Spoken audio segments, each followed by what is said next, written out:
घर की बरकत या बद्दुआ। खाना जाया किया और फिर क्या हुआ? ये है स्कैरी मॉरल स्टोरी। आज सुबह सब कुछ बिल्कुल नॉर्मल था।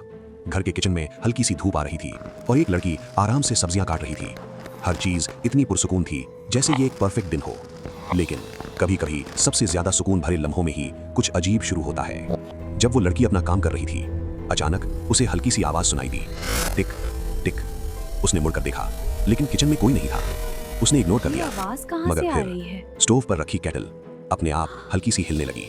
अब उसका दिल तेज धड़कने लगा और तभी उसके बिल्कुल करीब से एक धीमी सी आवाज आई, खाना जाया मत करना। लड़की एकदम से रुक गई। उसने घबरा कर पीछे देखा, मगर वहां कोई नहीं था।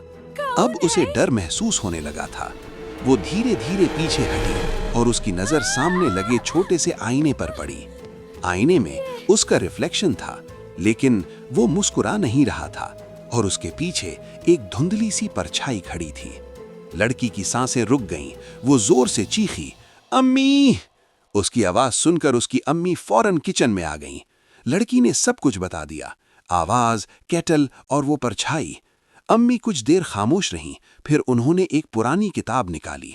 उन्होंने धीमी आवाज में कहा, ये किचन तुम्हारी नानी का था। और फिर कहानी शुरू हुई। तुम्हारी नानी हमेशा कहती थी, खाना सिर्फ पेट भरने के लिए नहीं होता, ये बरकत होता है।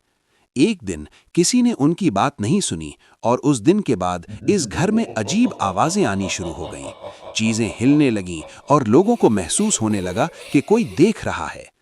अम्मी ने गहरी सांस ली और कहा, ये कोई बुरा साया नहीं है, ये बस एक याद है जो हमें याद दिलाती है कि हम क्या भूल रहे हैं। लड़की की आंखों में आंसू आ गए। उसे अपनी गलती समझ आ गई थी। उसने चुपचाप सारा खाना संभाला और जो एक्स्ट्रा था उसे अलग रख दिया। उस दिन के बाद किचन फिर से पुरसुकून हो गया। आवाजें बंद हो गईं और सब कुछ नॉर्मल लगने लगा। लेकिन कहानी यहीं खत्म नहीं होती। जब लड़की ने आखिरी दफा विंडो की तरफ देखा तो उसे अपना रिफ्लेक्शन नजर आया और उस रिफ्लेक्शन के पीछे एक हल्की सी मुस्कुराहट थी, जैसे कोई कह रहा हो, शाबाश। इसलिए कभी भी खाना जाया मत करना, क्योंकि बरकत सिर्फ चीजों में नहीं होती, उनकी कद्र करने में होती है। अब मैं कभी खाना जाया नहीं करूंगी, शाबाश।